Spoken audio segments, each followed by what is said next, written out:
Greetings, Mavericks and new viewers.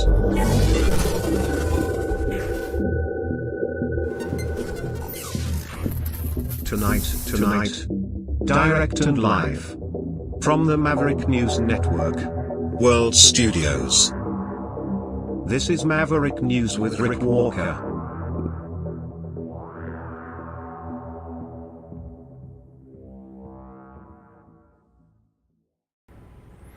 It is going to be a very interesting 4 years. The next year in particular is going to be very interesting. And that is because Donald Trump don't like Justin Trudeau. And Elon Musk doesn't like Justin Trudeau. More verbal barbs being exchanged today, all really in one direction, all directed at Trudeau. Today, they came from Elon Musk. We'll tell you about that. We'll tell you about the latest ATACMS missile strike inside Russia. And we'll tackle the other top news stories of the day, so stay with me. There's a lot to unpack tonight. You know, someone very profoundly once said many years ago that if fascism ever comes to America, it'll come in the name of liberalism.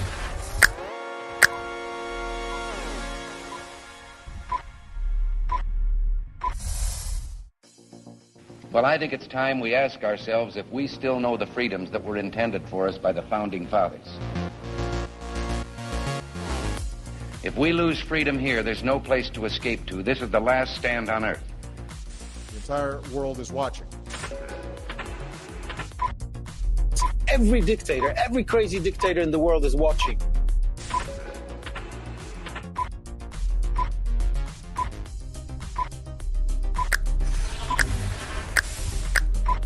The world is watching.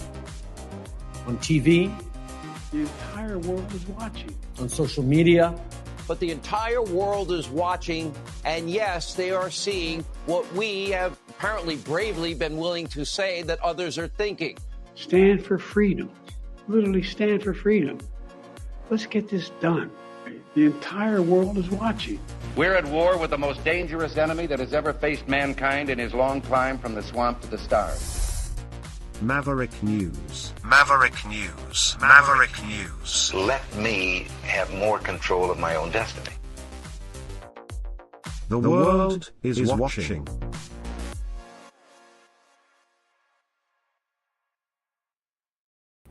Okay, let's get right to it. Here's the post. You can see it down there. See the Elon Musk thing on X? And if you look, it says, he's such an insufferable tool, making reference to the person in the picture above, Justin Trudeau. Elon Musk continues and says, won't be in power much longer.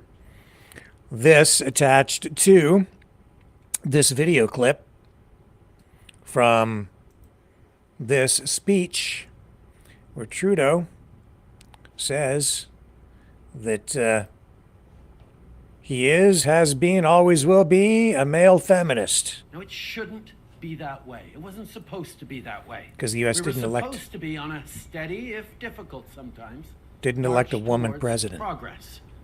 And yet, just a few weeks ago, the United States voted for a second time to not elect its first woman president. Everywhere, women's rights and women's progress is under attack, overtly and subtly. But I want you to know that I am, and always will be, a proud feminist. You will always have an ally in me and in my government. Now, it shouldn't...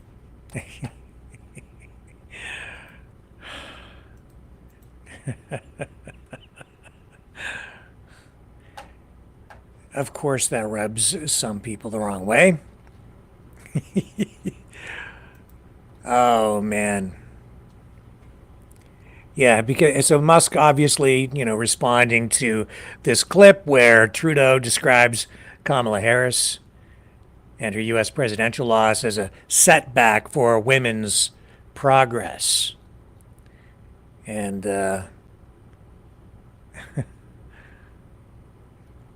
It's setting it's just adding to the fire that has been raging since Trump started to post about Canada being the 51st state, referring to Trudeau as governor of the great state of Canada.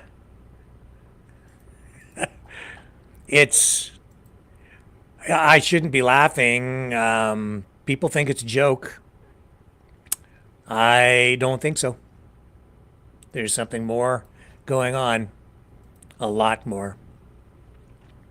Yeah, and it's more than just negotiations. It's more than just Trump posturing for upcoming trade talks. I think you can, after all of this, do you really think that's what it is? There's more to it. There just is. This talk has actually been going on for much longer. As I've indicated on previous broadcasts, this started like 2 years ago with the trial balloons on this kind of rhetoric being floated by people, influencers who are in Trump's sphere of influence. It was coming from them a long time ago. Here's Mario Nawfal posting this saying, Canada's done with Trudeau. Approval crashes to 33%. He says Justin Trudeau's approval is sinking faster than a snowball in spring, with 67% of Canadians giving him the thumbs down, a 4-point jump since June. And then he goes on to talk about Pierre Poilievre, of course, and then reposting the Elon Musk post. That's him. That's Mario Nawfal responding to the Elon Musk post. And where are the Liberals at? Where is Trudeau at right now? Well, let's go to the 338 poll in Canada and see where the current ruling party, the Liberals, sit in the polls. It ain't looking good. Here it is. Right now, if an election were to be called, the Conservatives would again still run away in Canada with a massive majority, probably the biggest majority in Canadian history, majority government, with 227 seats in Parliament. The Liberals in second place with 47. I've heard media reports saying that the Liberals are on third. It's not true. They are in second place in the polling. And the Bloc Québécois, the separatist party of Quebec, would reel in 45 seats. The NDP, way behind that with just 22, and then the Green Party too. And when Jagmeet Singh says that his NDP, New Democratic Party, would prevail and he will become the next Prime Minister of Canada, I would say wishful thinking there, Jagmeet. He continues to prop up this Liberal government. And I have to say, too, last night we had shall I say, a colorful exchange between Maureen and Mike, two of our guests on the program last night, one by telephone, another by, it was actually just also an audio call-in. You know, there was a lot of fighting going on, with Maureen saying that she's, maybe going to look at Trudeau as a possible vote getter from her, because she doesn't really like any of the options, I don't think. And then Mike and Joseph, who was on here too, sort of taking her to task on that. But there was a lot of fighting going on. I have to say, in hindsight, it's somewhat disappointing, because we've got too much of that going on right now. And we've been in that place for too long, too many years now. There's too much division. Democrats, or shall we say, liberals and conservatives in this country, until just recently, were never enemies. And I've had people messaging me today about this exchange yesterday that they heard on the program. Conservatives and liberals in this country, in Canada, until just recently, have never really been enemies. They've been neighbors. But in the last probably 8 or 9 years, maybe 10, they've become enemies. They fight. We fight and don't listen to each other anymore. That's kind of what was going on last night. And in my view, the fight was really over nothing. It was about one person's choice or possible choice politically, who they might vote for in the next election based on their personal needs, their personal preferences, their personal views, their personal situation, and what policies being put forward in their view by a particular politician, in this case, say Justin Trudeau, well, all of them really being assessing all of the policies being put forward. Maureen's looking at voting one way, and Mike and Joseph, who are not even Canadians, but conservatives, they, of course, are looking at things in a different perspective. And that's okay, too. But in a free and democratic society where we have free speech, freedom of thought, we're supposed to, it doesn't make a lot of sense to beat each other up over it unless you're being, attacked in some way. And I guess sort of that was going on. Cosmo wants to be on the air. You can hear him in the background there. It's unfortunate because I don't think at the end of the day conservatives and liberals on a lot of things are that far apart. But people are being pushed out to the edges, and a lot of that is because we're in this new populism mode, which has pulled people further over here, and then on the other side you're getting I would say the progressives. And it's not so much communists versus fascists. You're getting convergence on that front. I'm going to get into that in a lot more detail, probably in the next couple of nights, because a lot of that flows from Russia in a way that people are not aware. And I'm going to lay it out for you.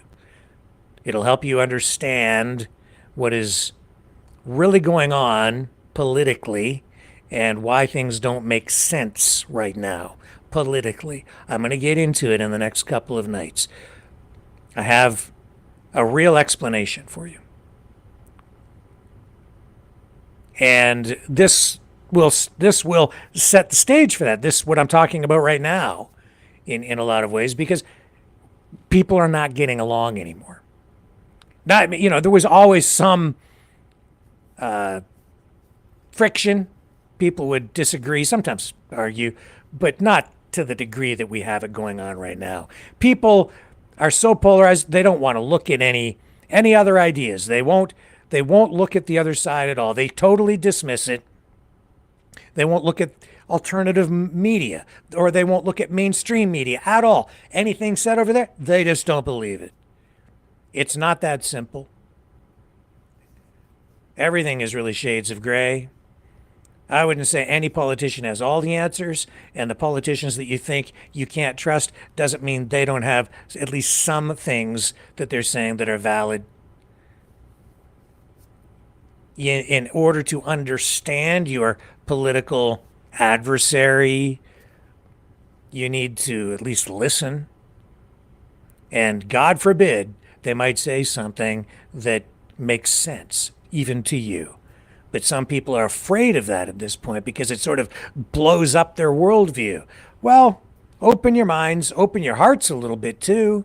Maybe we'll fight a lot less, and maybe we'll get to a place where we can agree a little bit more and work toward productive solutions to real problems with at least maybe a little bit of compromise on some things. I know it's a hard thing to do, but we were there at one point, almost. Now we're very, very far apart from that. It's extremely unfortunate. So, it's a lot of the social and cultural issues, I know, that are dividing people, but it was also the economy. And that was the thing. It was like the fight last night, and it was an argument It was. Okay. Entertaining, but not really. It wasn't very nice on either side, back and forth. Okay.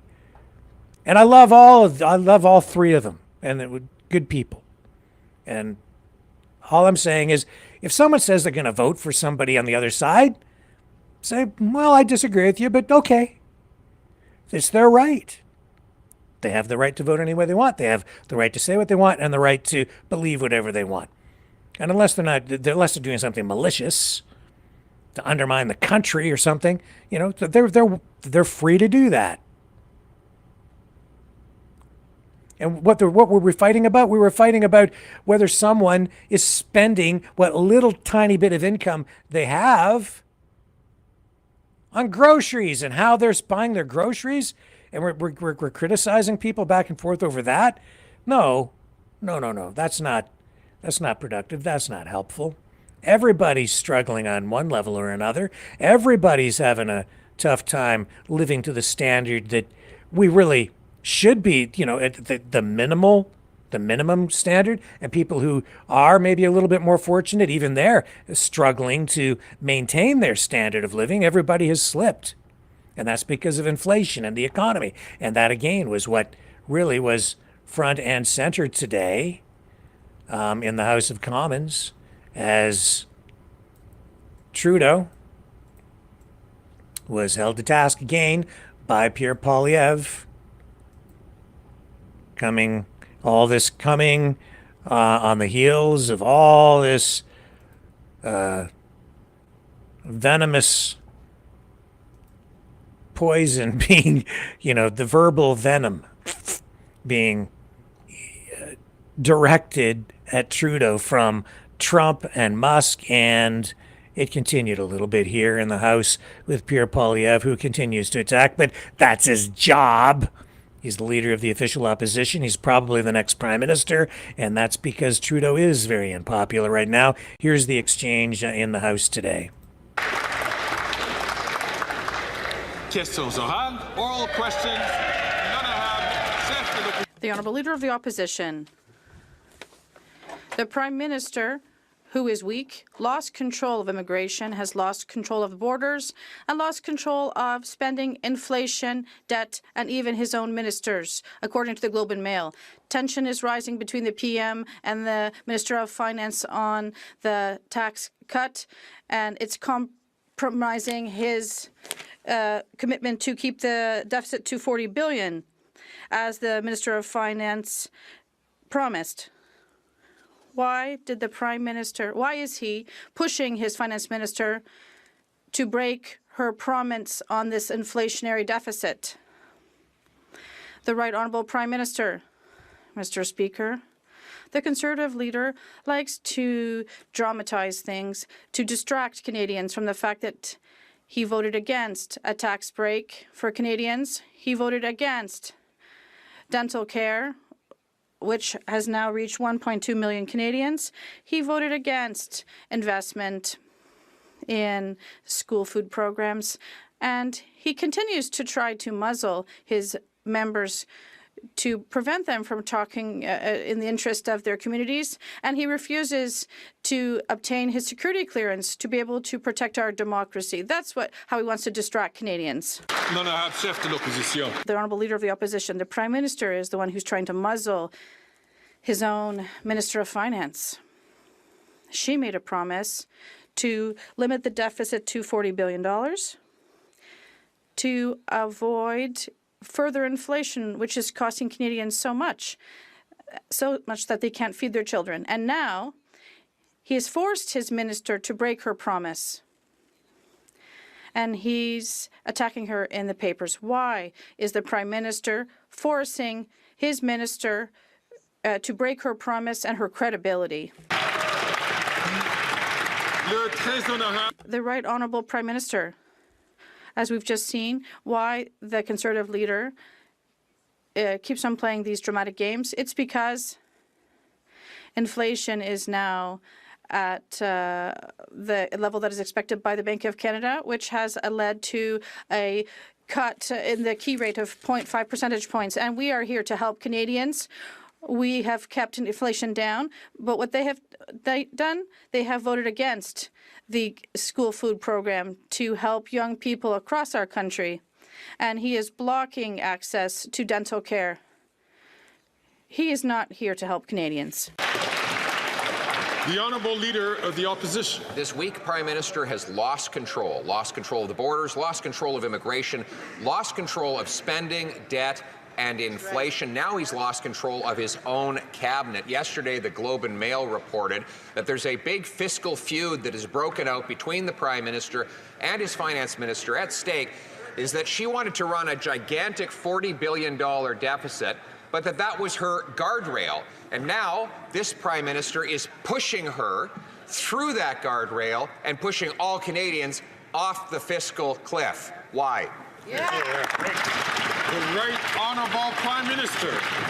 Speaker, the Conservative leader likes to make up little dramas to try and distract Canadians from the fact that he voted against a tax break for all Canadians. He's trying to hide from the fact that he continues to muzzle his own MPs so they cannot be their community's voices in Ottawa, instead being his voice in forcing them to face billions of dollars in cuts to housing programs. He continues to refuse to get his security clearance because he doesn't want to keep his own MPs safe from foreign interference. That's why he's trying to distract Canadians from what's going on. The Honourable Leader of the Opposition. Muzzling, Mr. Speaker. His Liberal MPs are not speaking out against him because he's allowing so much liberty. It's because he's so weak. Right. And there's nothing worse than a weak bully. He's now cracking down on his own finance minister, some feminist. On this side of this house, I lead by inspiration while he leads by intimidation. Once again, why won't he follow my inspiration and stand up for the promise that he made to keep the deficit under $40 billion?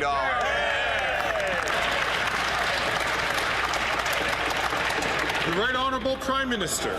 Once again, Mr. Speaker, we see very clearly for the Leader of the Opposition, it's all about him. Well, for us, Mr. Speaker, it's all about Canadians. It's all about giving Canadians a tax break over the next 2 months that the Conservative leader voted against. Right. It's about delivering dental care to 1.2 million Canadians, where 3 million Canadians are already approved to access dental care in the coming year. The fact is, Mr. Speaker, we continue to be there for Canadians. He continues to be there for himself to try and block the help we're delivering to Canadians to make sure everyone thinks everything is broken because he's busy breaking it.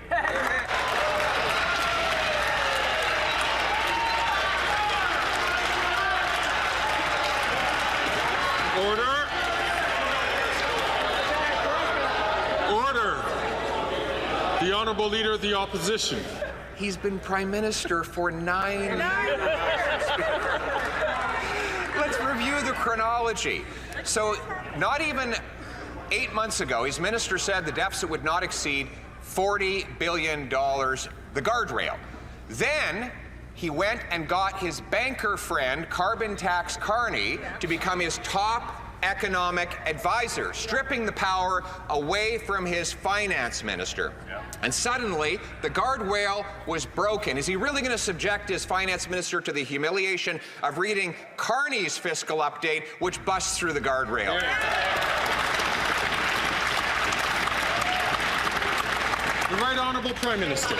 Mr. Speaker, this morning, the Bank of Canada announced interest rates are going down yet again. That is terrible news for the Leader of the Opposition, but it's great news for Canadians for whom things will become more affordable. On top of that, a tax break out for Canadians over the next 2 months that the Leader of the Opposition voted against. Why, Mr. Speaker? Because he cares more about his own political interests than he does about Canadians who are struggling. Oh, he'll talk about the challenges Canadians are facing to try and instrumentalize them for his own gain, but he won't lift a finger to help Canadians.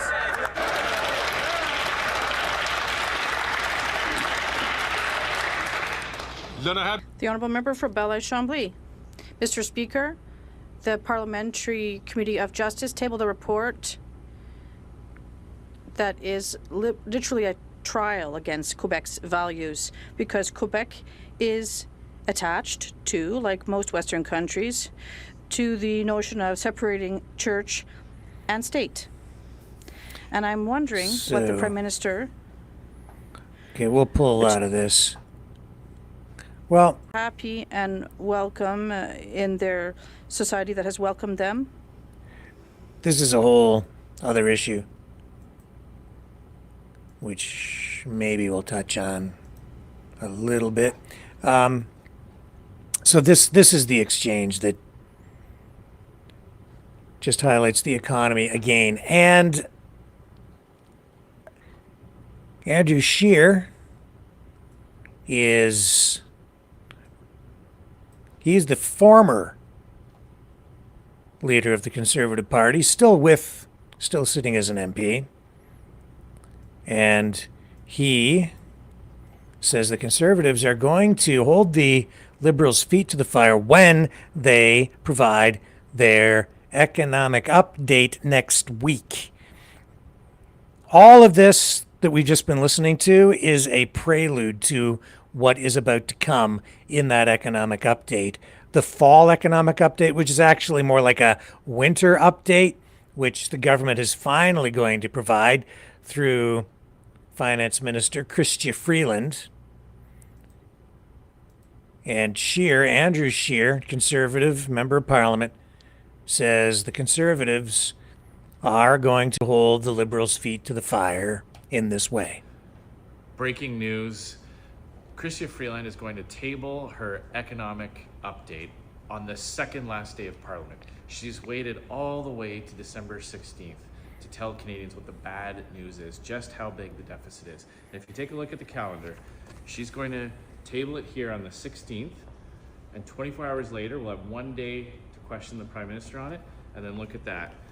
6 weeks without having to face questions for the economic vandalism. She promised Canadians that the $40 billion deficit number would be that guardrail that would prevent our country and our economy from falling off a cliff.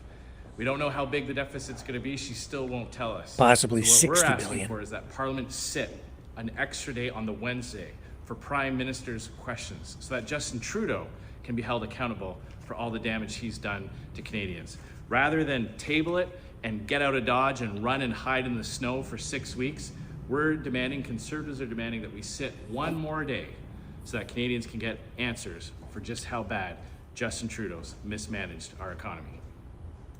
Not just Justin Trudeau, but his finance minister as well, although it seems like he is, in some ways, disrespecting her, throwing her under the bus, stripping her of her real authority, her real job.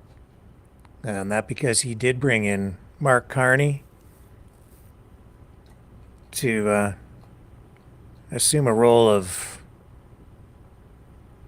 financial advisor to Trudeau. Of course, Carney was being considered as a possible replacement for Trudeau. That's the real reason he's there. It was a way for Trudeau to neutralize the threat. Bring Carney in as an advisor and give him some power that way. And of course, he has a strong background in economics. Now, Freeland, today, after First Minister's conference in this scrum, asked about the financial realities and what's going on also with, what's her view on Donald Trump, the 25% tariff threat, and the insults to Canada. Here's Freeland on the hot seat in today's media scrum. Premier ministre des territoires et des provinces ont ajouté des idées. Okay, and let me just say in English. So the Prime Minister to cut off energy exports to the U.S. The Prime Minister was clear in Halifax on Monday that Canada, of course, would respond to unjustified tariffs. That is what we did in 2018. and our response worked. Of course, in our discussion today with the premiers of the provinces and territories, we discussed the Canada-US relationship, we discussed the border, we also discussed the economic relationship, and a number of premiers offered strong support for a robust Canadian response. That included some of the premiers proactively naming critical minerals and metals that their provinces produce and which are exported to the United States. Obviously, other ideas were discussed as well. Premier Ford says 100% tariffs are coming from the U.S. Do you agree with that? You know, during the NAFTA negotiations, I learned that it's important not to get ahead of ourselves, and it is important never to answer hypothetical questions. I think we also learned that Canada needs to hope for the best and prepare for the worst. So our emphasis right now is on talking to our American friends and neighbors, on having a very broad outreach that is happening from the federal government. Premiers are part of that outreach. Business leaders are getting in touch with their American partners. Labor leaders are getting in touch with their American partners. And when it comes to the economy, what we are all talking about is how this is an economic relationship that works. It is an economic relationship which is balanced and mutually beneficial. It is an economic relationship which is balanced and mutually beneficial. However, we would be derelict in our duties to Canada if we were not also talking about, thinking about, working on how Canada would respond. Will you cut off energy to the US? Elon Musk vient de traiter M. Trudeau d'insupportable parce que hier, il a critiqué les Américains parce qu'ils n'ont pas élu une femme comme présidente pour une deuxième fois. Est-ce que M. Trudeau est en train de nous tirer collectivement dans le pied dans ces négociations-là? Le Premier ministre Trudeau. One moment. Let's just get past this French stuff.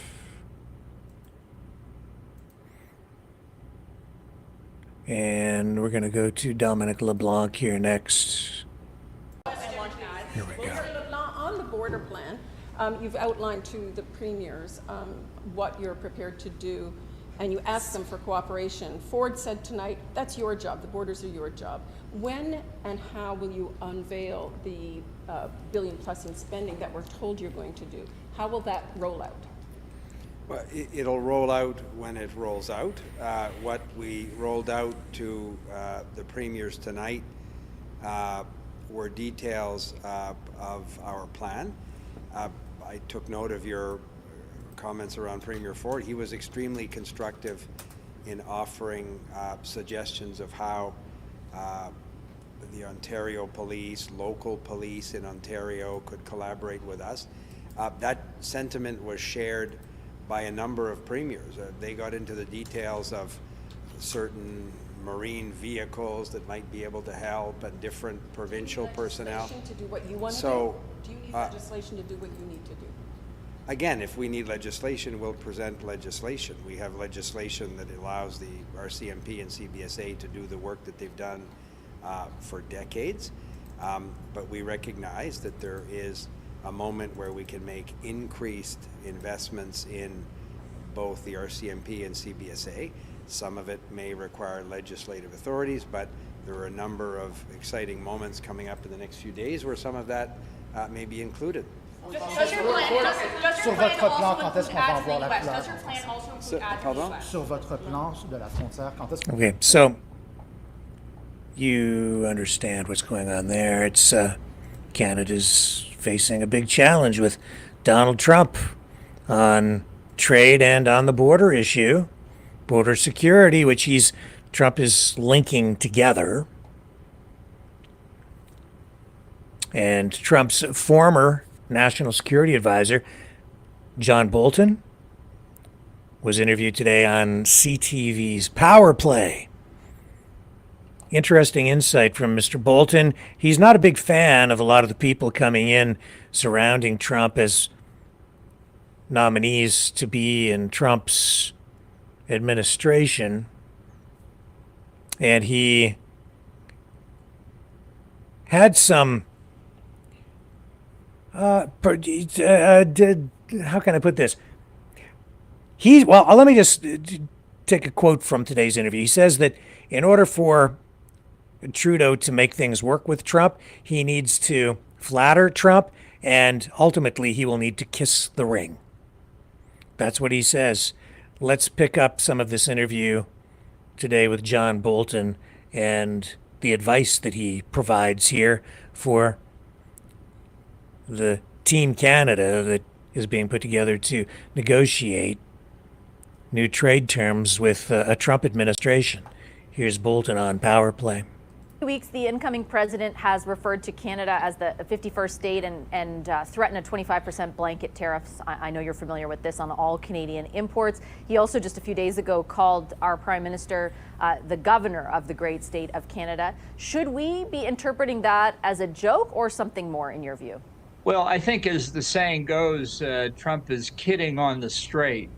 If asked, he'd say, of course it's a joke. And, you know, Justin and I have a very good relationship, but I think it's an indication of what he thinks of Trudeau. And, you know, it's mean. It's sort of a playground kind of thing, but that's Donald Trump.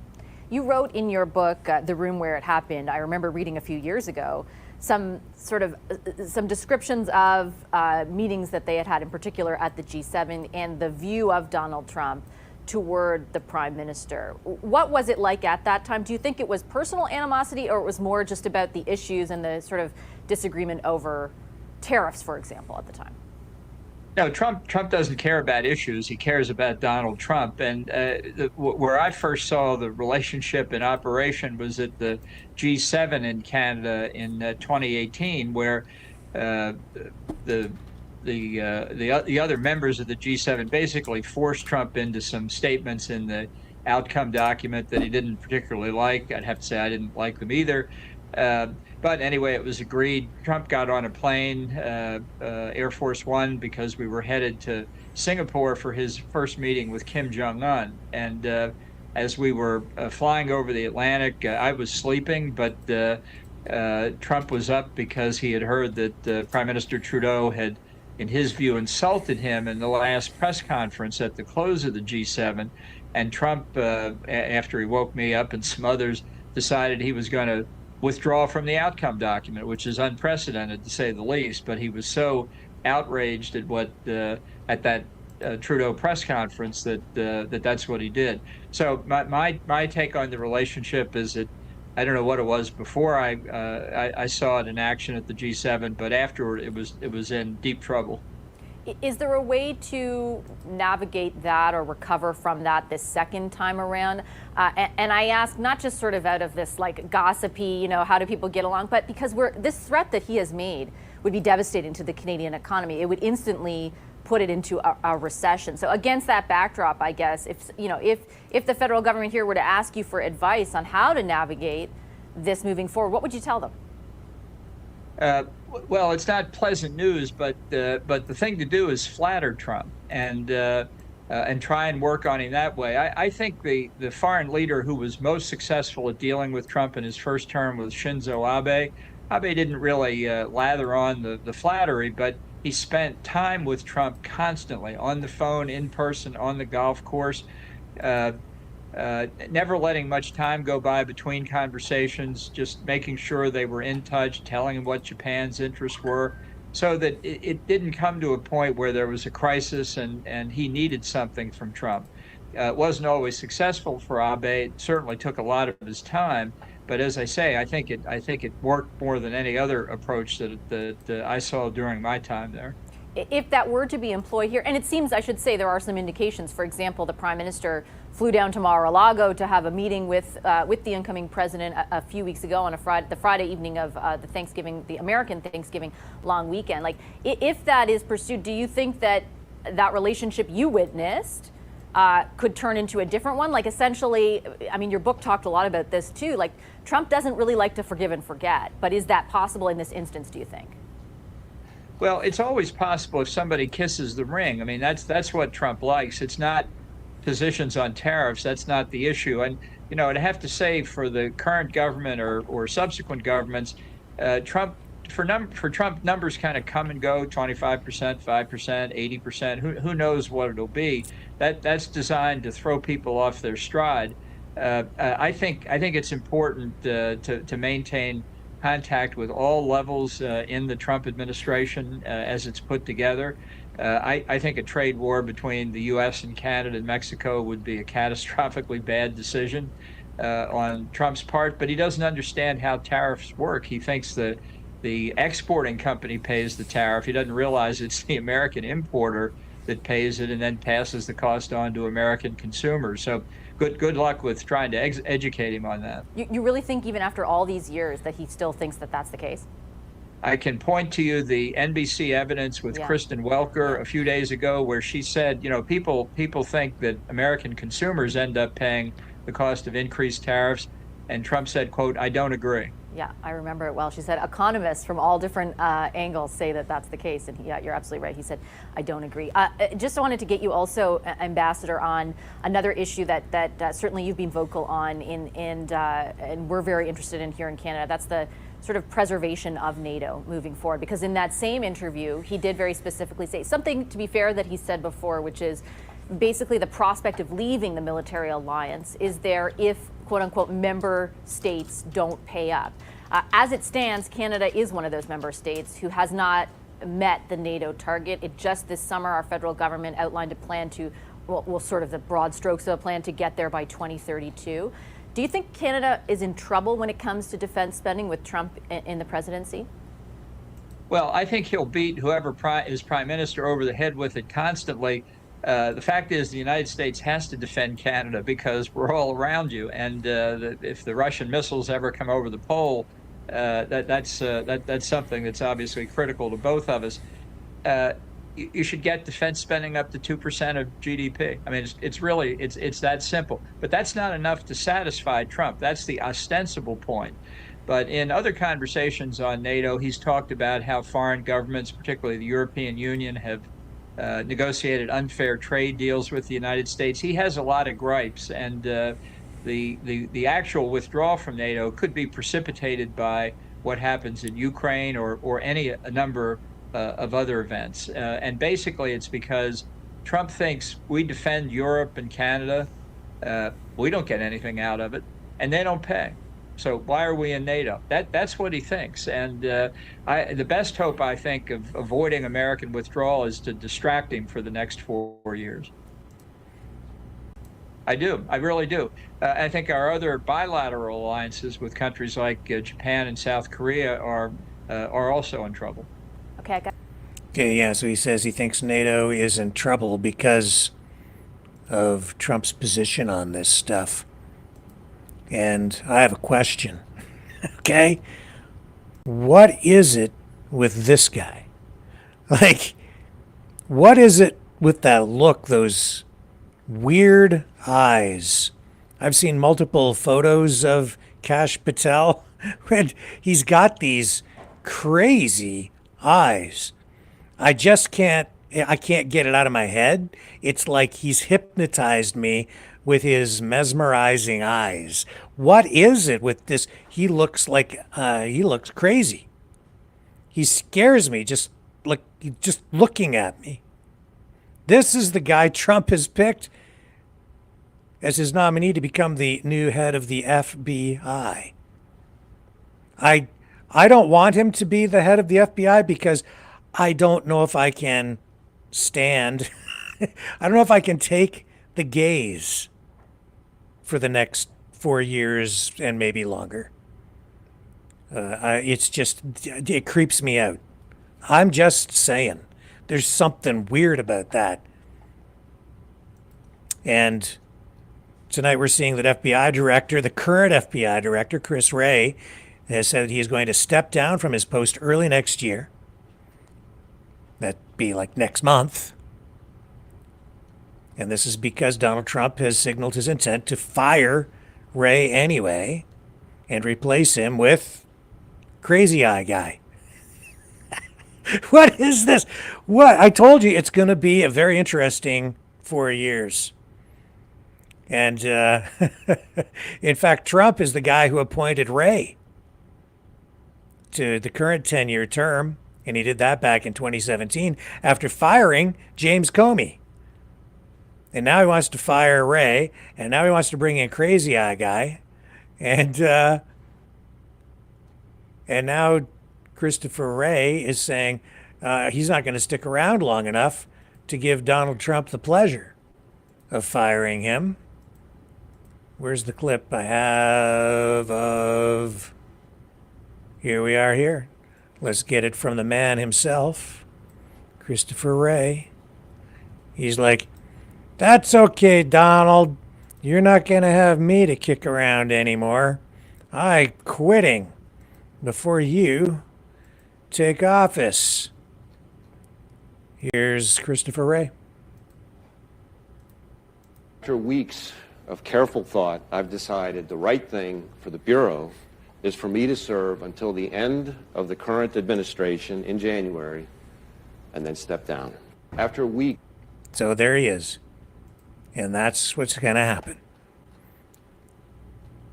Yeah. And look, I don't know if we're going to get Crazy Eye Guy or not. I don't know if he'll be confirmed. But we will see. It's, you know, a lot of this is happening because of what happened to Trump. The Russia stuff, the spying, right? The bugging or wiretapping that we learned about, the just the politics surrounding all of it, the top secret documents, the FBI raids on Mar-a-Lago, all of it. What a rocky ride it's been for the past 8 years, and now we're in for 4 more as Trump prepares to take office again. Maybe with Crazy Eye Guy over there at the FBI. Apparently, as part of the effort to, he's going to be part of the effort to drain the swamp, whatever that means. And as I look back, you know, I have to say, some people say, "Oh, it was such a great 4 years when Trump was president." No, it was a pretty good 2 years, and then the pandemic hit, and then it was like bad.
So I don't know if we're broadcasting or not right now. I'm going to check over here and see if we're on at all. This is not good.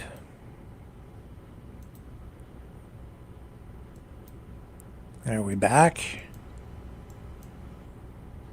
I don't know if we're back.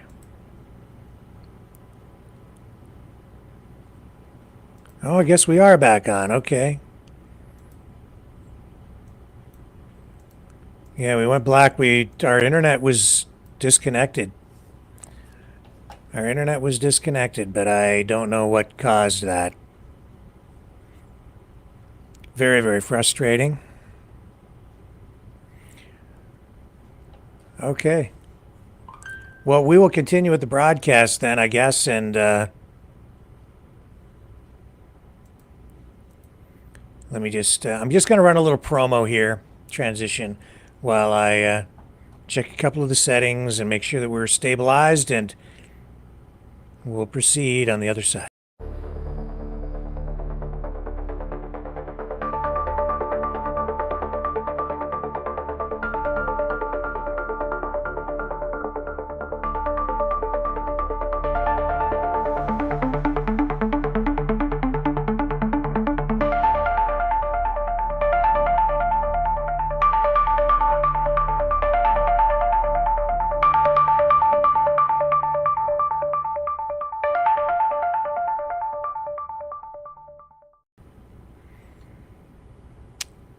So I guess now is as good a time as any, since we're having difficulty, to ask for your help.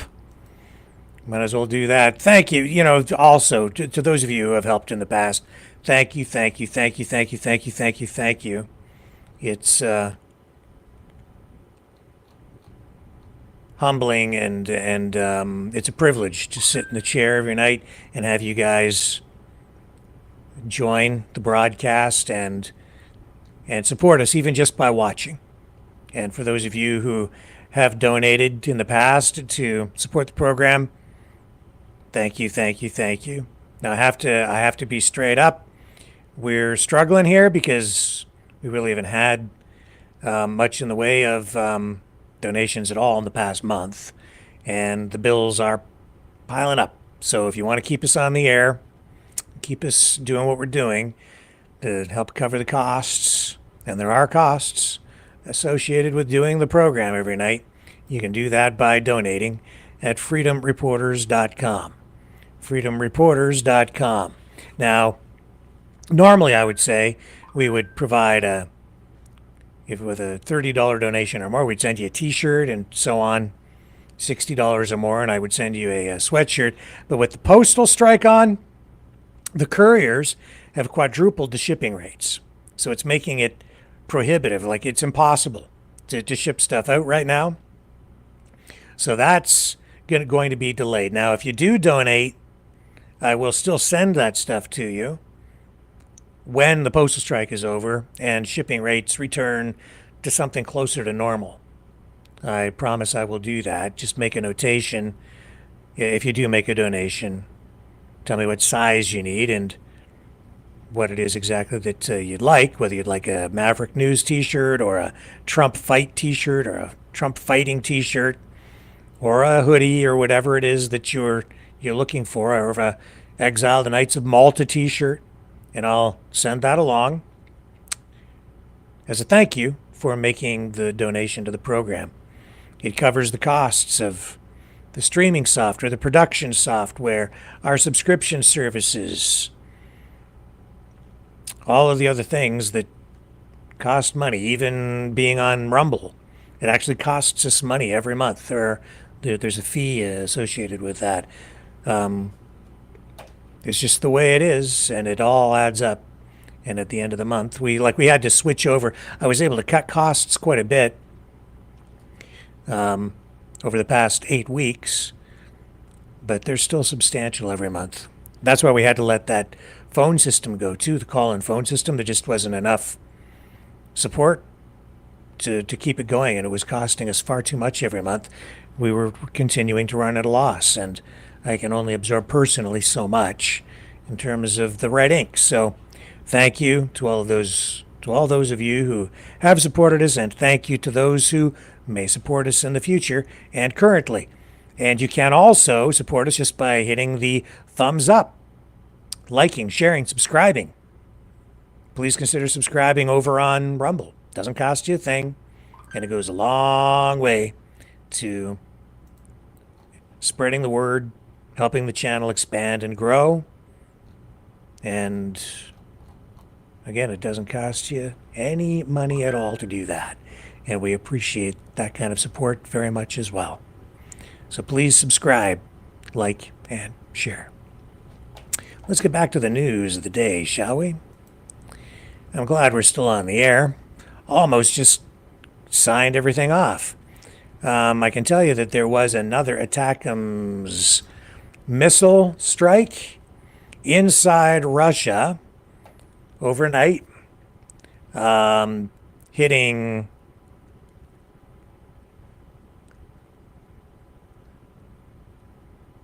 Taganrog, I think I'm pronouncing that correctly, in the Rostov region.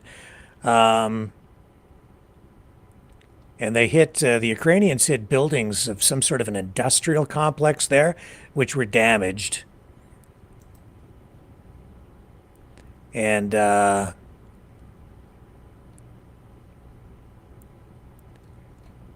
so they were in there about somewhere inside of about 700 kilometers. And so these are military targets, again, that are being hit with these missiles. And here I've got video to share with you to show you what happened there. Russian state media, as I understand it, is reporting that it was no big deal and whatever happened, that there really wasn't much, if any, damage. These things were shot down, but it looks like that's not really true. The damage was quite substantial. And here we go. As you can see.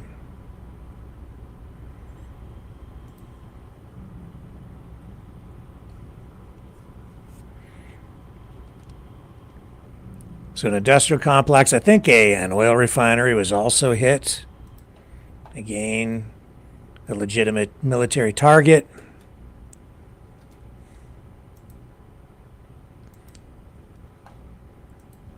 So that's another major development, because now the Russians are again rattling the saber, and there are intelligence reports tonight suggesting that the Russians are preparing to again launch one of those IRBMs, intermediate range ballistic missiles, one of those Oreshniks. And what they're basing that on, I don't know, but that is the word that we're getting from sources who are citing intelligence as the information behind that. So we'll see what happens with that. U.S. military saying that they don't really see those Oreshniks as a real game changer, but that may just be rhetoric downplaying the significance of that threat. I don't know. To me, it doesn't. It seems like it got a lot of media play, but I don't think the technology is really that new. I think it's actually, so I guess the real danger here is that it is destabilizing, because if the Russians are to be believed, there isn't much defense against them to really shoot them down. And because they're so close, they can hit targets inside Europe within minutes,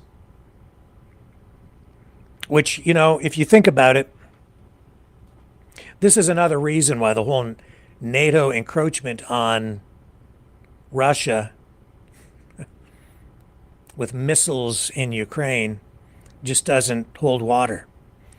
And it's because missile technology on all sides has advanced exponentially over the years. And so now all sides have missiles that fly, at supersonic and even hypersonic speeds. So the distances between, from countries that are even outside from like locations inside Europe, they can fire back at Russia and hit targets within minutes as well. You can fire missiles from submarines off the coast of a country, both sides, and hit targets in either the United States or Russia, inside Russian territory, within minutes. You don't need to put them in Cuba. You don't need to put them in Ukraine in order to have the same level of threat. So these arguments from the political side, it's as much propaganda as anything else. It's an excuse for Putin to be doing what he's doing. If you really sit back and try to look at this information objectively, analyze it with an objective lens, that's the truth. Missile technology makes the missiles inside a country like Ukraine virtually irrelevant anyway. It's a matter of, they can also put these missiles inside already other NATO countries that sit right on the borders of Russia and strike inside Russia from there. There's no advancement of an existential threat to Russia by putting missiles inside Ukraine. And that's not actually what Zelensky was saying anyway. He wants to join NATO so they don't have to, as he put it, so they don't have to look at a nuclear option and putting nuclear missiles back onto Ukrainian soil. He'd rather just be a member of NATO and use that as a deterrent instead of using nuclear weapons as a deterrent. And even though I continue to see these reports indicating that Biden wants to give Ukraine nuclear weapons, that has been, from everything I've seen and heard directly from the White House, that has been ruled out. They're not going to give Ukraine nuclear weapons. And because of that, yes, Zelensky is playing an information game and talking about that, but the U.S. isn't going to give them nukes because that is a major provocation in a way, and they don't want to do that. In fact, they've been very careful about each step of escalation, and it's the escalation that's coming from the Russian side that is escalating things. It's not the United States firing experimental missiles into Russian space, Russian airspace, and onto mainland Russia. It's the Russians using experimental missiles on human living targets inside a country they invaded. And I'm sorry, it's just the fact. But somehow people's minds turned inside out. Just ask Crazy Eyes. He's been talking about it himself. But he's regurgitating propaganda points, not actual information. And certainly not analyzing it objectively. Believe what you want, but if you're only listening to one side, you're only getting half the story. And in fact, you might not be getting the story at all, because a lot of the time, it's not so much about what you are told or what a journalist tells you. It's what they don't tell you, what they choose not to ask. If they're journalists at all, and some people, not just me, other people are really beginning to question what the hell is going on with Tucker Carlson. Here's a U.S. Army veteran. This man's name is Ryan Macbeth, a U.S. vet. A veteran of actual combat experience, so he knows what it's like to be under fire. And he takes issue with this whole ATACMS missile logic as well, coming from the Kremlin and being regurgitated by people like Tucker Carlson in particular, who's given this a lot of play and added a lot of mileage to the information coming out of Moscow with regard to this, saying that, the Russian position is the ATACMS missiles are really an attack by NATO and the United States on Russia, because the Ukrainians can't use them on their own. They have to actually be fired by U.S. service personnel, because only they know how to use them and only they have access to the actual technology, which is not actually true in my estimation. Certainly the Ukrainians are extremely capable when it comes to technical things. They've proven that with the development of all kinds of new drone technology that they have improvised on, expanded on, improved upon. They're building their own. They become very self-sufficient in that way. And as this U.S.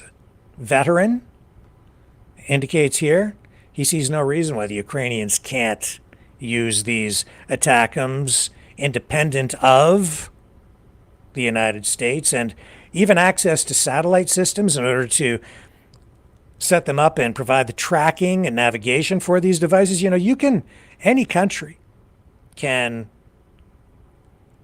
purchase access to satellite time in order to facilitate that kind of activity. Let's listen to what he has to say.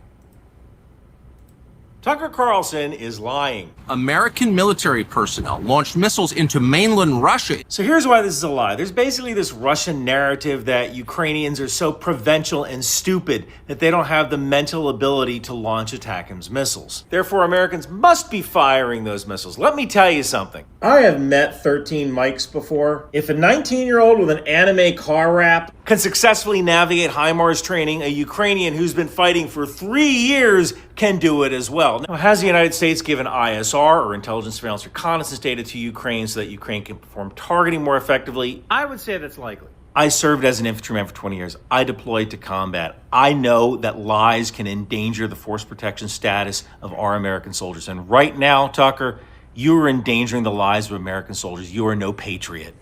And I really hope this was worth your ego boost.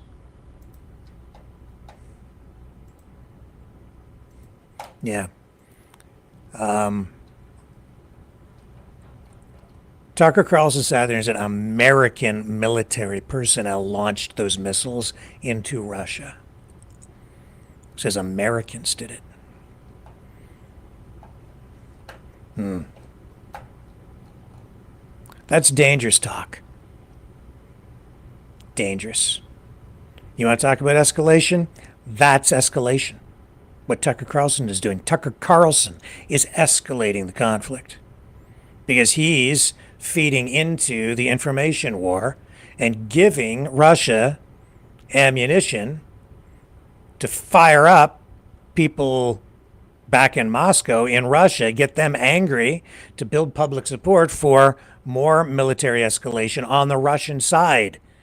This is the justification that is needed for more escalation. Tucker Carlson is feeding that and legitimizing it. If Tucker Carlson really wanted peace, he'd be a lot more careful about what he says. It's not his place to say something like that in that way, especially when it's arguably simply not true. And if he's going to say that Americans fired those missiles and pulled the trigger, I think he should back that up with verifiable, concrete, visible evidence. I'd like to see it. Not just an opinion or a statement that is just a statement based on what? Just something he said, backed up with a Russian perspective on an issue that really needs a balanced perspective in order to keep the peace. Yeah, I'm not impressed. Leave it at that for now.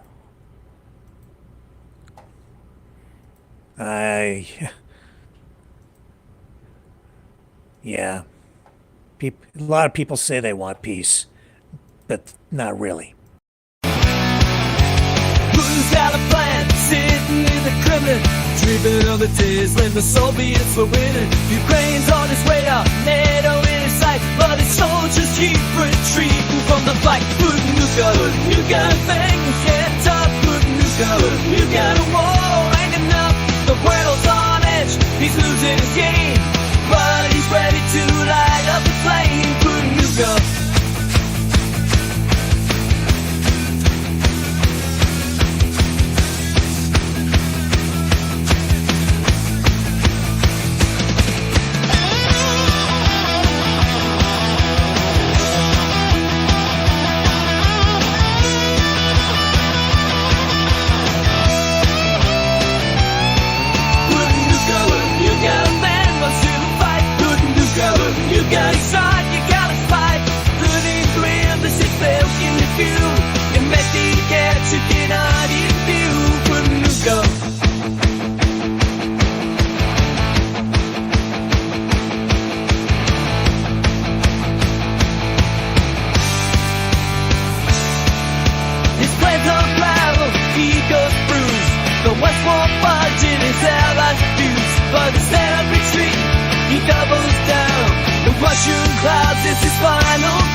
God, he sings his swan song. The whole world's watching, hold his breath while he dances with the devil of death.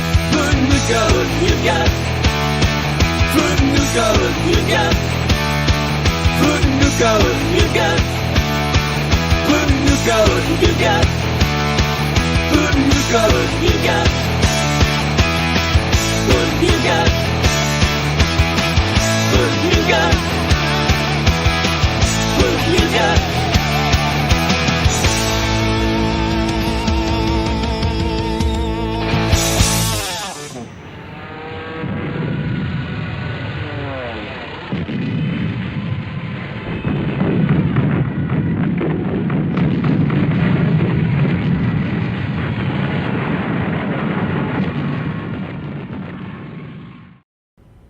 I don't want to get nuked. Please don't. Javier Milei. Argentina. We were talking about the projected deficit for Canada, 40 billion, maybe as high as 60 billion. We'll find out next week on the 16th. But over in Argentina, this politician who came to power campaigning with a chainsaw, vowing to cut government waste and government spending and fight inflation, has done just that. Check it out, man. He says that as of today, they have sustained a fiscal surplus free of default for the first time in 123 years in Argentina. A historic achievement.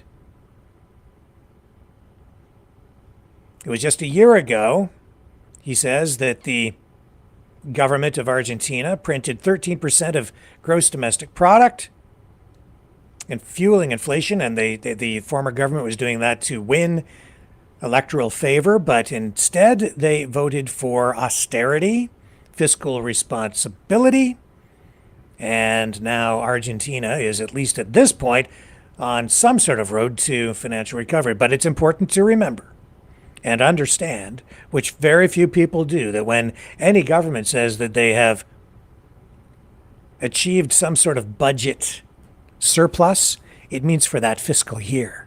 It doesn't mean that it wipes away all of the debt. It means that they are spending less than they are taking in. And that puts them into a surplus for the year. And then that surplus can be applied to the debt, but I don't know what the total national debt of Argentina is. Nevertheless, it is absolutely a major step in the right direction. And here's Milei at a news conference. And this is my French-Canadian accent, introducing the man from Argentina. El déficit era el The huevo de deficit was the serpiente snake's de egg of todos all our nuestros illnesses. males, ya que sin déficit Since no hay without a deuda, deficit, ni there is no emisión, debt, ni no inflación. issuance, and no inflation. Hoy tenemos superávit Today we have fiscal sustained fiscal sostenido, surpluses libre free of de default default, por primera vez for en the los first time últimos in the last 123 123 años. years. Esto fue gracias a This hacer el was thanks ajuste to the más grande en la largest historia de la adjustment in the history of humanidad, mankind de to aplicarle apply un a torniquete a la tourniquet emisión to monetaria monetary hasta issuance until llevarla it a is brought cero. to zero. Hace exactamente Exactly un 1 year año, ago, a fiscal un degenerado degenerate, fiscal que no voy a nombrar, which I will not venía de name, came imprimir from 13 printing puntos 13 del points in PBI en un año GDP para ganar una elección, to win an sin election with no cuidado de la regard for the inflación que iba a inflation it would generar. generate. Hoy la emisión Today, monetary monetaria issuance es is a thing cosa of the del past. pasado. And that ends that clip. Oh, there's Crazy Eye Guy again. Don't those eyes just creep you out? Somehow they do me. I don't know. I'm going to look in the chat. What do you think of Kash Patel's crazy eyes? What do you think of Kash Patel's crazy eyes? Hello, Maverick family. Tell me. Tell me. Yeah, I wish we could have a budget surplus. We've been there before under conservative governments. We have. Yeah, Tucker the liar. Absolutely right, Jubilee. He is. He's lying. He's lying, lying, lying. Liar, liar, pants on fire. Hanging from a telephone wire. Yeah. Let me see here. What do we got going on in the chat? Hello there, Dragon. Hello, Just Me Deb. Hello, Norfa. Crafty Girl. We got Dog Mom, Jubilee, Be Lovely. Hello, everybody. What do you think of Crazy Eye Guy? Oh, yeah. Well, people say look into e-transfer for donations. Yeah, we certainly can do that.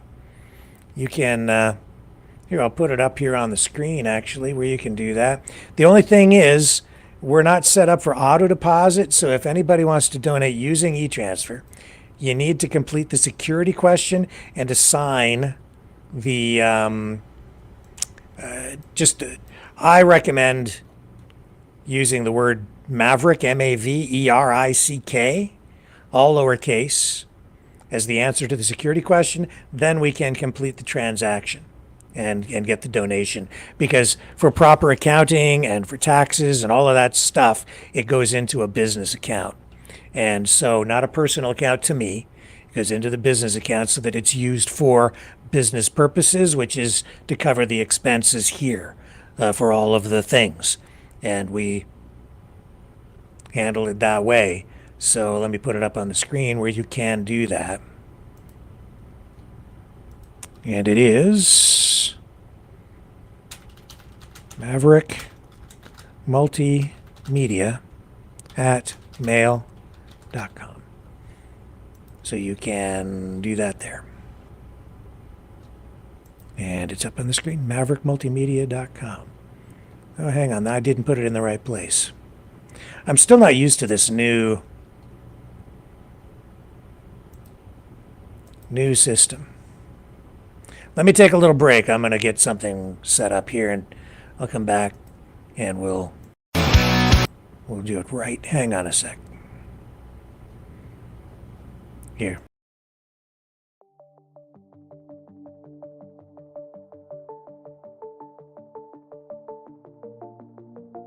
Greetings, brave Mavericks. Our quest for truth continues. We go beyond fake news. Together we expose propaganda. Together we pull others out of rabbit holes. We are maverick thinkers. We are all unique individuals. Defenders of individual rights and freedoms. Credible. Trusted. Grounded in reality. Maverick News. Maverick News. Defending free speech. Free speech. Donate at freedomreporters.com. Do it now. Tomorrow may be too late. Too late. Too late. Too late. Maverick News. The world is watching.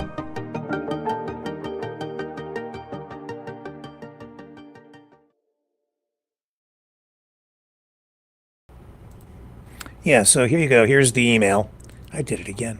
Right there. Maverick Multimedia at mail.com. Not Gmail, just mail. Maverick Multimedia at mail.com. So, yeah, you can send e-transfers there. And thank you to those of you who are supportive. And that would be all of you. Thank you. Yeah, again, let me take a little break here and take care of a little thing, and then we'll be right back with more news.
Maverick News.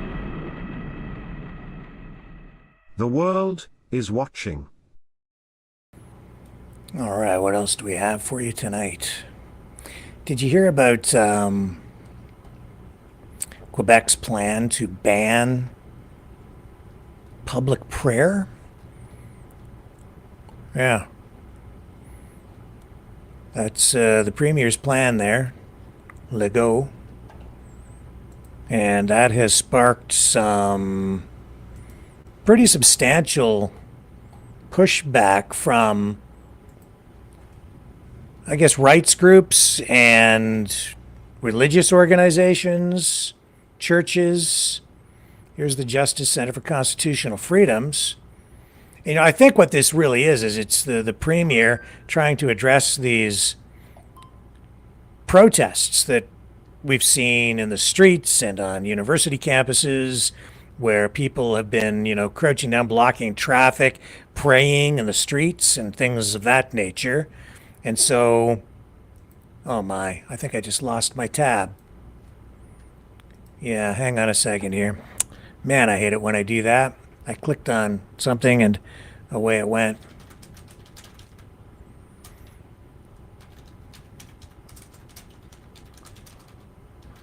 I'll bring it back up. Here it is. All right. I'll show you this letter from the Justice Center for Constitutional Freedoms. Such a cumbersome process getting stuff up on the screen. Here it is.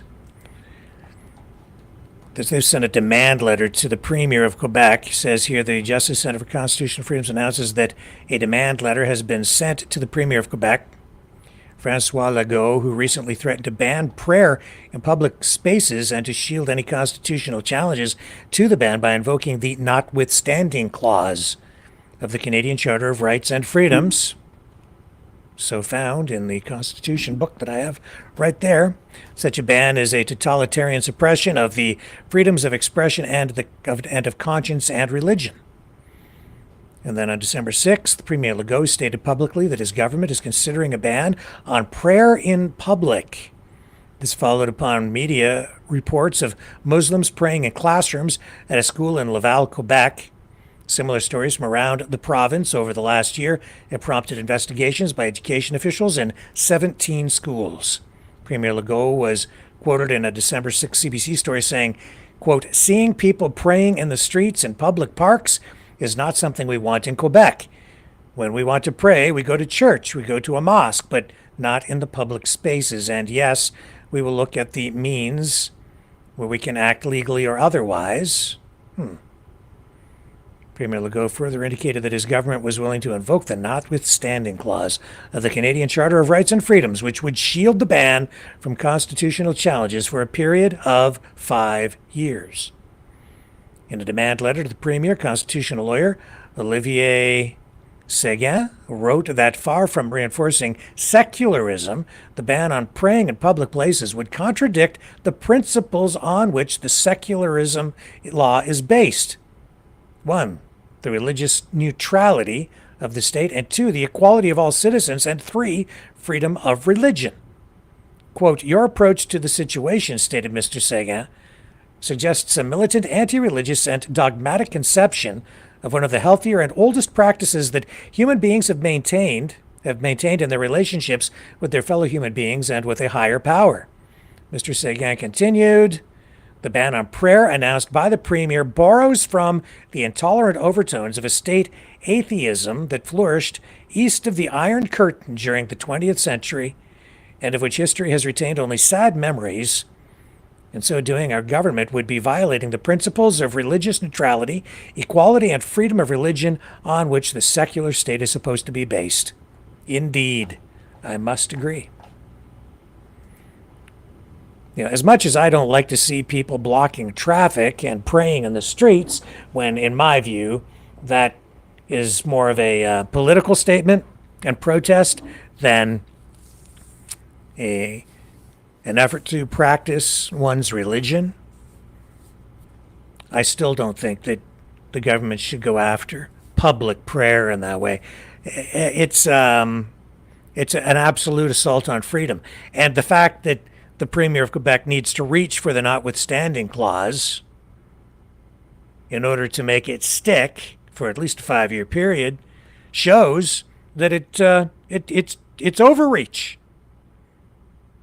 So if I have to put up with some people praying in the streets, even if they're not from my religion, then so be it. I will tolerate that because I'm a Canadian, and we're a society that has largely been built on compromise and tolerance of things that maybe we don't even like or agree with.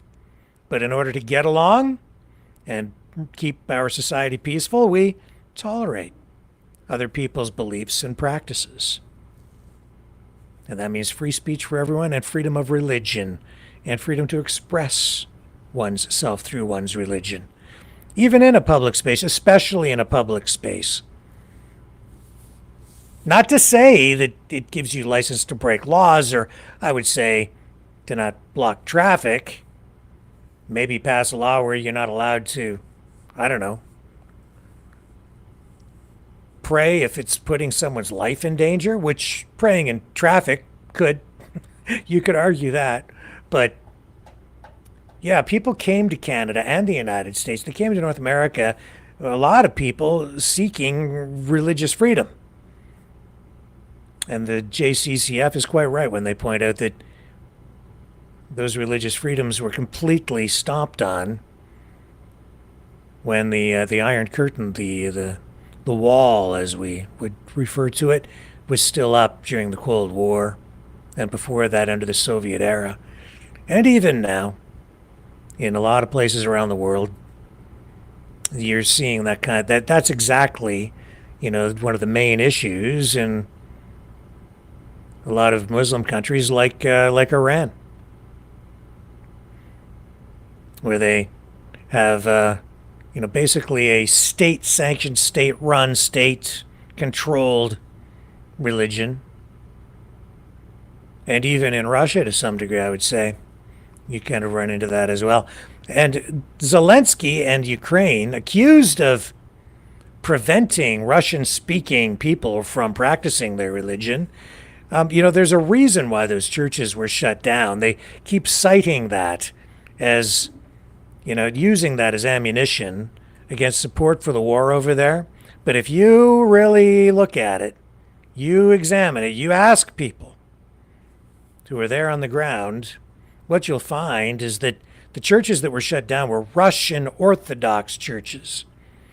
The Russian Orthodox Church has a very, it's basically it's a creation of the state, an extension of the Russian government, and they were still up and running in Ukraine, but there were a lot of concerns, accusations, and some credible evidence to suggest that a lot of these churches were engaged in funneling information back to the Russian government from within Ukraine and helping to facilitate the kidnapping of Ukrainian children. And that is also a fact, that this has happened and that thousands of Ukrainian children were whisked away from the country. And Putin, even I, for a time, was buying into the whole idea that, or the narrative, that these children were being scooped up to get them out of harm's way from war zones. But now we're seeing that no, the children have been taken by the thousands, and they've been taken to Russia with no plan to ever return them to their parents or their families. This is one of the reasons the Ukrainians continue to fight. So I don't know how you would feel about it if suddenly someone from a foreign country came in and scooped up your children and whisked them away to some other country where they were then going to be educated and taught to speak a completely different language and learn a completely different culture, and not to be returned to you. But that's what was going on. That's why those churches were closed, because of funneling information, spying. And that's why. Sorry. Don't shoot the messenger. You will anyway, some of you, but that's okay.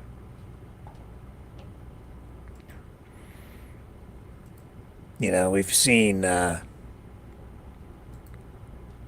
other organizations, too, church groups, too, come out and express their opposition to Quebec's plan to ban public prayer. It is, I think, extremely dangerous. It's a slippery slope. You do it, and it's, you know, it would be across the board. It wouldn't be directed at just Muslims. It would be, you know, directed at everyone. But you have to be careful about these things. Shouldn't do it, because what's used against someone that you perceive to be engaged in something you don't like, or your enemy, or however you view that other group of people, use it against them today, then you're out of power tomorrow, and they're going to use it against you later, or someone else will use it against you. So don't do it, man. That's a very dangerous precedent. It strip one person of some of their rights, and we all get stripped of, it erodes all of our rights. If you take some rights away from Muslims, you're taking them away from everybody. Fortunately, you know, there are people out there who are not Muslims. There's some Catholics out there who see it that way too, and that's why the Quebec bishops, this article in BC Catholic, Quebec bishops object to the Premier's call for public prayer restrictions. As you can see, right... Oops, that's not the right one. Is this it? No, got to go down lower. There it is. Right there, BC Catholic. This is the article. Okay, and it says, Quebec's Catholic bishops issued a sharp response to Premier François Legault's suggestion to ban prayer in public spaces, warning that such a move could erode fundamental freedoms and remove people and communities of faith from Quebec's public space as recently. Legault made the proposal at a press conference last week, suggesting his government might use the notwithstanding clause to shield such a ban from constitutional challenges. His comments sparked criticism from religious leaders and federal politicians alike. And then in an open letter released Tuesday, Bishop Martin Laliberté, president of the Assembly of Catholic Bishops of Quebec, and prohibiting public prayer would be both impractical and discriminatory. The bishops expressed concern that such measures disproportionately target minority religious groups while ignoring the diversity that has historically enriched Quebec's identity. The bishop said public spaces already accommodate a wide variety of activities, many of which temporarily limit access, such as sports, and questioned why spiritual or religious practices should be treated differently. And then they also pointed to the broader societal impact, noting that religious groups organize public events not only for prayer but for charitable purposes, and they asked whether prayer would be suppressed during such gatherings. Prayer is not dangerous, the bishops wrote, emphasizing that fears about public prayer often stem from misconceptions about minority faith communities. They stressed the importance of dialogue and mutual understanding, echoing Pope Francis's calls for interreligious engagement. It goes on. It's a slippery slope. Don't do it. Don't do it. That's my word on this. Don't do it.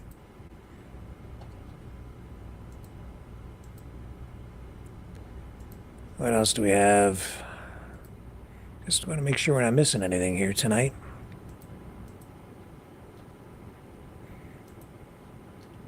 Yeah, we got Chris Ray. We did that. We've got, what else?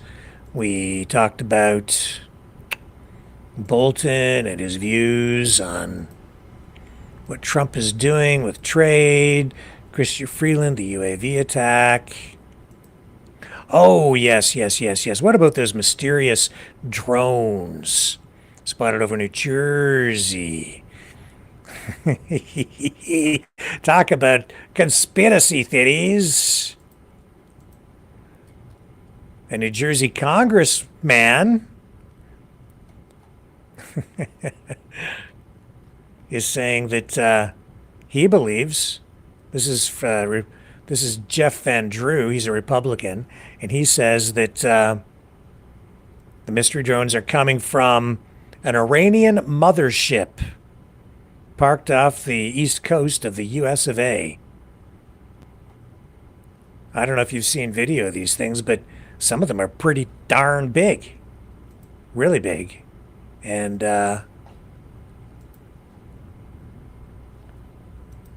a whole bunch of them seen by a lot of people. This is not like it's not really like just a conspiracy theory. There is, like, these things really do exist. They're out there. It's just not clear what they are. Here's the politician getting his moment in the limelight on Fox News. Did I just lose it? No, here we go. I'm going to tell you the real deal. Iran launched a mothership probably about a month ago that contains these drones. That mothership is off, I'm going to tell you the deal. It's off the east coast of the United States of America. They've launched drones, is everything that we can see or hear. And again, these are from high sources. I don't say this lightly. Now, you know, we know there was a probability it could have been our own government. We know it's not our own government because they would have let us know.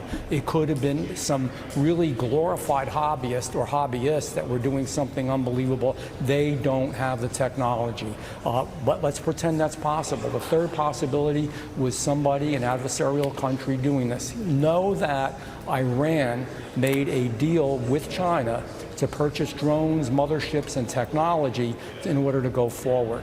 The sources I have are good. They can't reveal who they are because they are speaking to me in confidentiality. These drones should be shot down.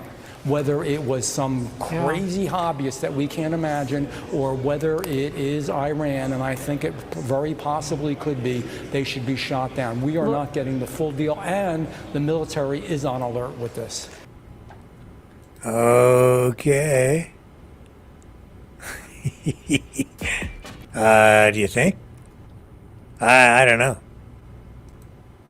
What does he mean by mothership? Like I listen to that, I instantly think that that it would be like a sailing ship, not like a spaceship. But does he mean spaceship, like a space mothership, or a drone mothership from Iran?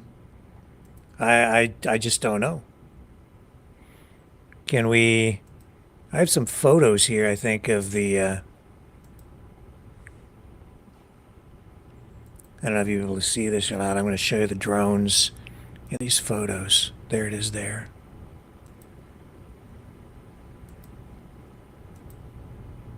And there's the dude. Oh, there's an Iranian dude. And there's a little teeny speck thing. Yeah. I don't know.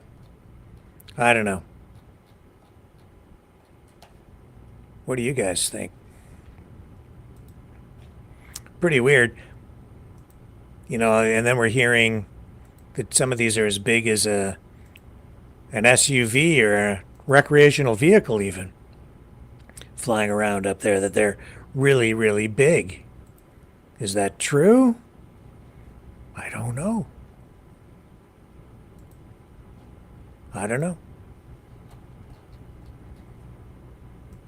Anyway, U.S. Pentagon is saying they have no actual real evidence to support what Jeff Van Drew is saying about this. This was the Defense Department briefing today with Sabrina Singh, the Defense Department Secretary. Let's listen to what she has to say about this. Jen. Sabrina, can you tell me what the Pentagon is doing to address this issue of drone sightings over New Jersey? It's near a sensitive installations? The FBI is involved. What is the Pentagon doing? Sure.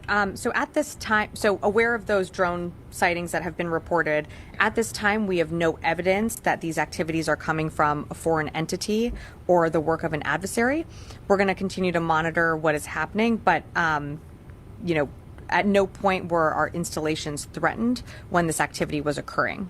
Can you rule out that these are American drones or U.S. military drones? These are not U.S. military drones.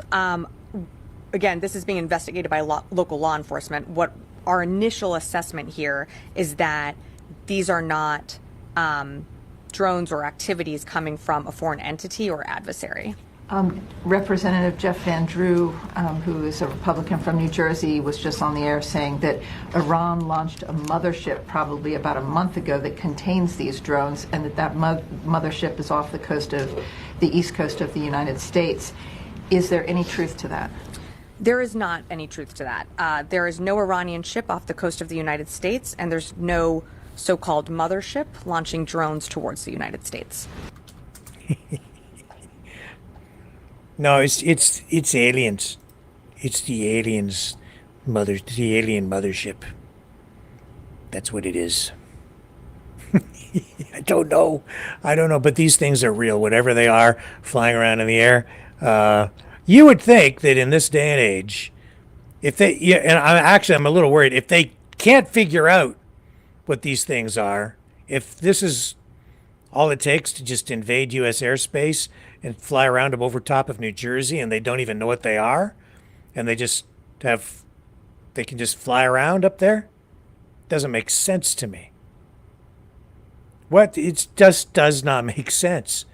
What are they going to do if enemy aircraft, enemy jets, or missiles are fired at the U.S.? What then?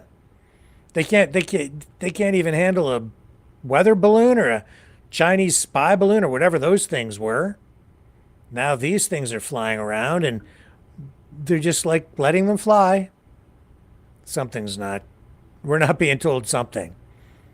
Somebody knows. But is it an Iranian mothership? You'd think that they would instantly shoot those damn things right down.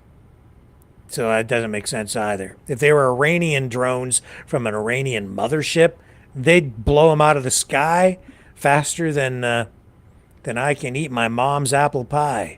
Or the pumpkin. Although I didn't get any pumpkin pie over Thanksgiving this year. Well, maybe she'll make some for Christmas and make up for it. She just doesn't make pie the way she used to. Yeah. Times they are a-changin'. Pie.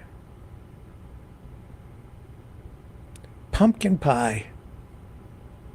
Yeah, my mom's pumpkin pie. Yeah, she used to make it all the time. She'd sit after I moved out, when I got old, when I growed up and became almost an adult. She'd always send me home with pie. She still would do that, but she just times are changing a bit. She just doesn't have the energy to bake pies the way she used to.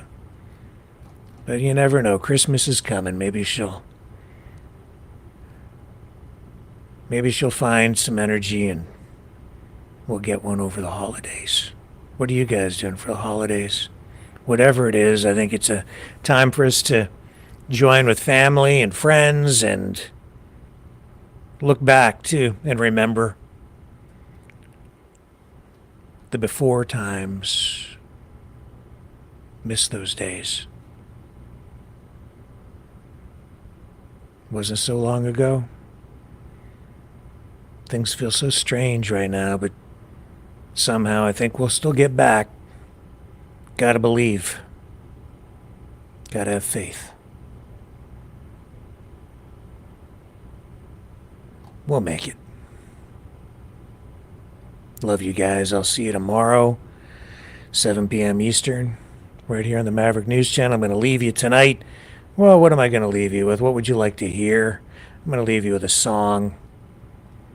Well, we played Free Dog the other night, and I just like this one, so I'm just going to play it. It's fun. It's from the before times. It's about the before times. It's just about driving wind in your hair, and a little black Corvette. See you tomorrow night on the flip side.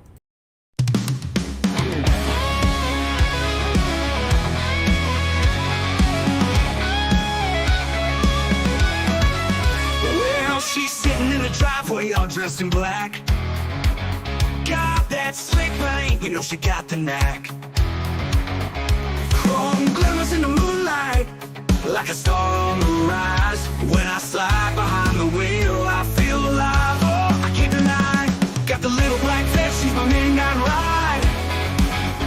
Rolling down the highway with my girl by my side. Fast as a whisper, smooth as a dream. In my little black van, we're a rock and roll team.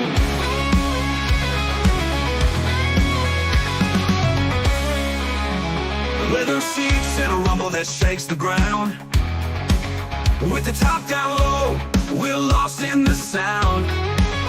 That engine growls like a lion's roar. Every mile we take, I just want more. Got the little black vest, she's my midnight ride. Rolling down the highway with my girl by my side. Fast as a whisper, smooth as a dream.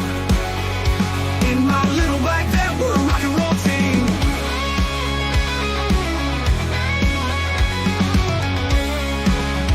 Oh, the world slows down when we hit that street. The wind in our hair can't beat me. With the guitar waiting under the stars so bright. In my little black van, everything feels right.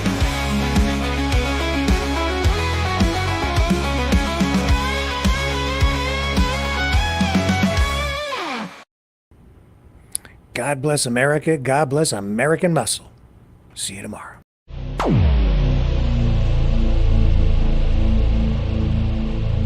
This has been a Maverick Multimedia production.